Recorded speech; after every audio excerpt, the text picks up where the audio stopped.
Jadi SDM skill oke, tapi market kita selalu dikalahkan. Ketika kita surplus, impor datang, harga jatuh, petani kita nggak naik-naik kelas kan, miskin. Tadinya bisa dinikmati air bersih, sekarang nggak bisa, gatal-gatal. Saya ada hajar terusan juga ada mempan. Kenapa? Karena mafia, illegal mining, illegal lodging, kawan-kawan kita di oknum APH.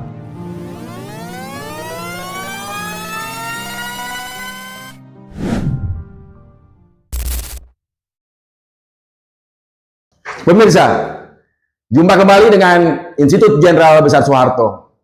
Institut Jenderal Besar Soeharto didirikan pada tanggal 1 Oktober 2025. Institut Jenderal Besar Soeharto fokus sebagai lembaga kajian yang menggali pemikiran-pemikiran Presiden Soeharto, kemudian mendokumentasikan pemikiran Presiden Soeharto, kemudian menganalisis dan mensenaring tentang pemikiran-pemikiran Presiden Soeharto yang relevan bisa dilaksanakan dalam era pemerintahan hari ini dan ke depan.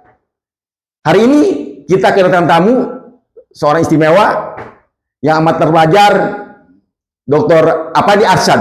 Sampai jumpa. Dr. Ya. Gartono.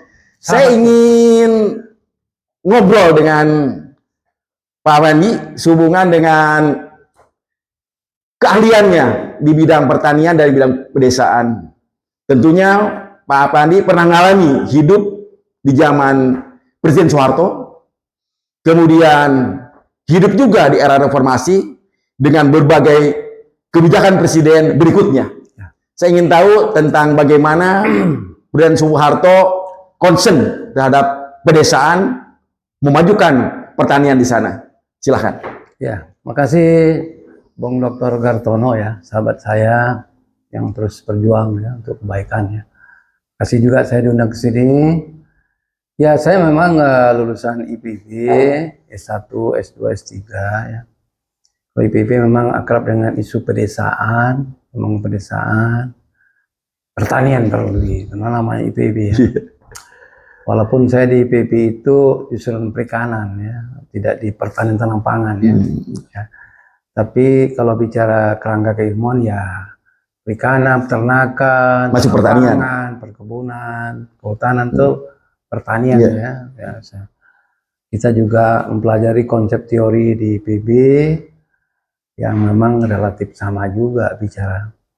Saya waktu Pak Harto berkuasa ya, saya masuk IPB tahun 1980 ya. Jadi aktivis ya, HMI, Intra juga saya aktif senat ya. Zaman saya juga waktu itu kami tidak semerdeka seperti zaman pasca reformasi ya. Kami banyak bergulat di internal diskusi intelektual ya, tidak ke lapangan gitu ya.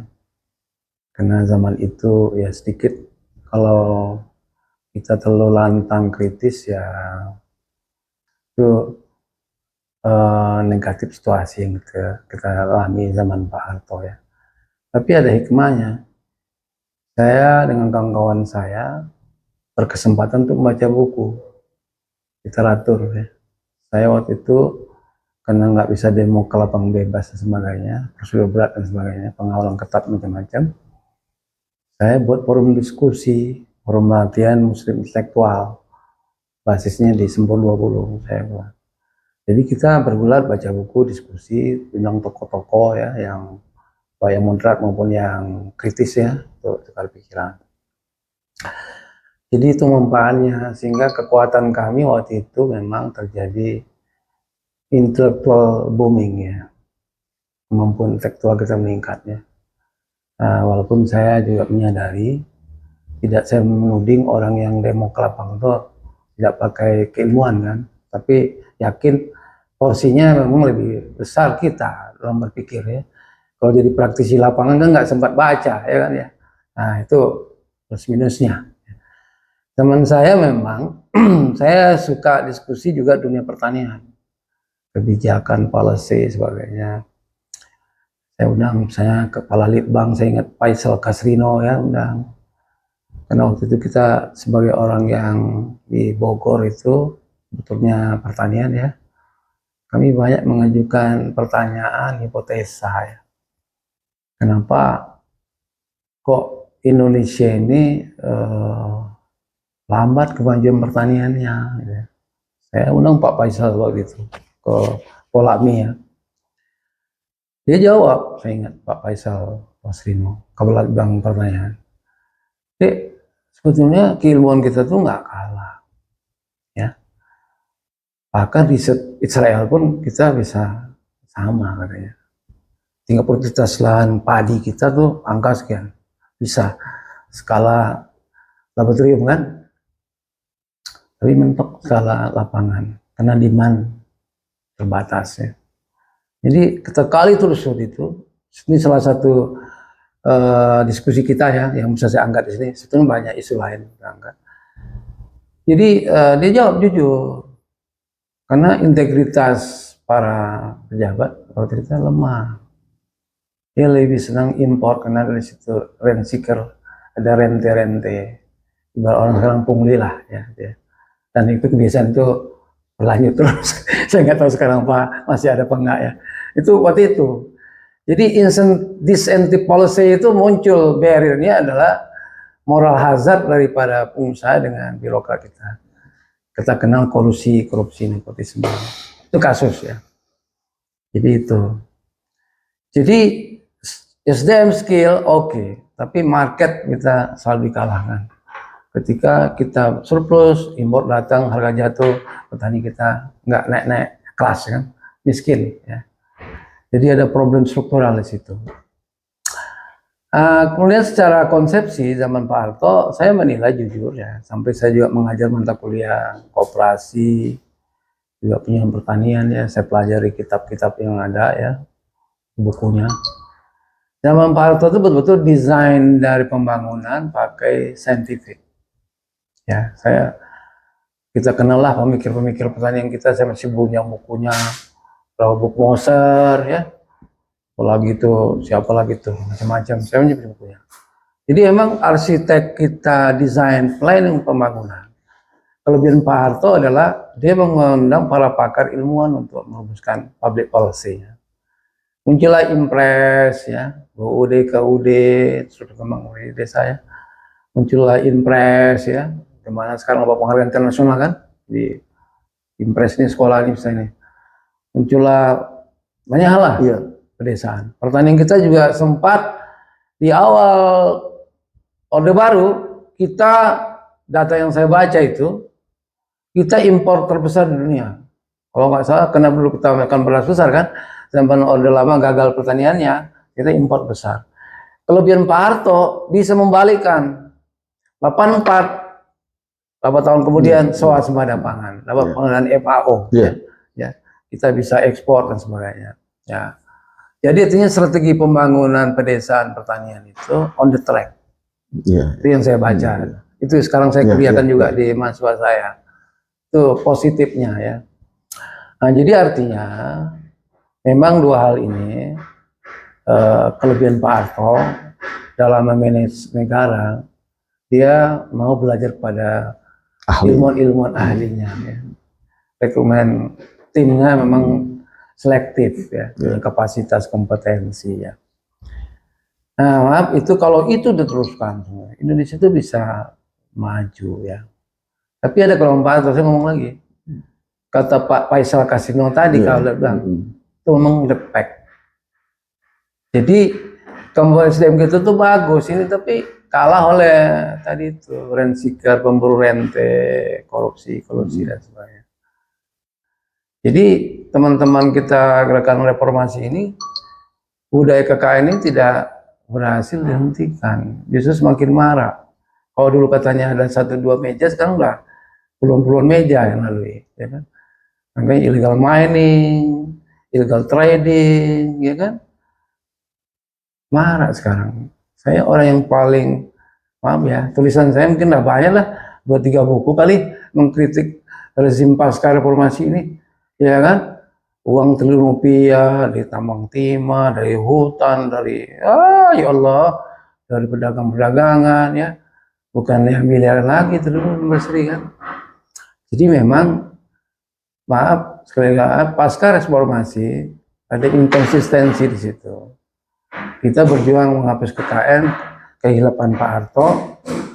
Yang baik dilakukan Pak Harto, pertanian pedesaan dan pembangunan impres itu susu hilang. Yang diteruskan adalah KKN-nya. Nah, jadi menurut saya, akhirnya Institut Jenderal Soeharto ini kita harus proporsional ya. Yang baik-baiknya harus kita kembangkan, lestarikan untuk misalkan rakyat ya. Kemudian tadi itu kabinetnya profesional ya. Jangan selalu orientasi politik ya sesaat jangka pendek ya. Karena yang duduk di pemerintah itu harus punya visi jauh ke depan, visioner ya, visioner. Dia punya nasionalisme yang tidak ragukan, perjuangan ya, patriotisme. Kalau bicara nasionalisme, baik dengan patriotisme ya rela berkorban, gitu ya kan, dan tidak menurunkan penting pribadi dan keluarga, gitu ya, nepotisme ya. Yeah. Nah ini juga nggak dilakukan, justru lebih parah lagi zaman 10 tahun terakhir terus, ya kan? Yeah. Nah jadi memang itu salah satu bukti bahwa kegagalan pasca reformasi secara kasat mata, ya, telanjang. Kita lihat, saya udah tulis, ya, bukan ngomong podcastnya aja. Ini harus kita sadari. Negara ini tidak bisa maju kalau supremasi hukumnya nggak tegak. Sekarang justru pasca reformasi ini keadaan terbalik. Ekonomi dan politik mengendalikan hukum. Nggak akan maju. Maaf, saya dokter, saya kelembagaan ya, saya berani bertarung, berdebat di sini. Ya, saya punya pengalaman empiris, punya data ya. Negara-negara yang maju, kalau secara ekonomi maju seperti Jepang, Korea, saya ke sana, karena supremasi hukumnya tegak, perilaku masyarakat tertib menurut hukum, lingkungan nggak ganggu, taat pada hukum. Kita ini Taman Nasional aja habis, saya udah tulis kemarin, Taman Nasional di kampung saya ada habis semua tuh, ya kan? Sungai yang tadinya bisa dinikmati air bersih sekarang nggak bisa, gatal-gatal. Saya ada hajar tulisan juga ada mempan. Kenapa? Karena mafia illegal mining, illegal lodging, kawan-kawan kita di oknum APH. Jadi memang nggak mungkin dalam tulisan saya pagar makan tanaman kan? Iya. Nggak mungkin kan? Selamat tanamannya, pagarnya makan tanaman. Jadi saya mencita-citakan HPA itu pagar yang menjaga tanamannya. Jadi maaf, saya mendebakan negara yang kuat ini ya, belajar dari Pak Harto, profesional ya, tapi jangan tiru korupsi kalau KKN-nya ya. Saya yakin Indonesia bisa maju kalau rule of game, konstitusi negara, peraturan yang ada itu yang tidak bertentangan dengan Undang-Undang 45 ya, asli ya.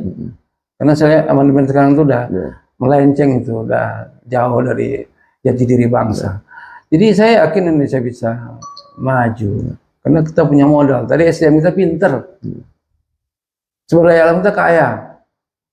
Yang belum punya adalah kemampuan manajerial, leader the best, ya. Apa the best itu? Orang berakhlakul karimah, tahu mengamalkan iman takwa dalam agamanya, dan punya kemampuan iptek, saintifik. Kombinasikan dua hal itu, iptek dan iptek itu diintegrasikan secara bersamaan. Bisa. Ya. Silakan minum dulu, ya? Silakan. Itu. Bismillah.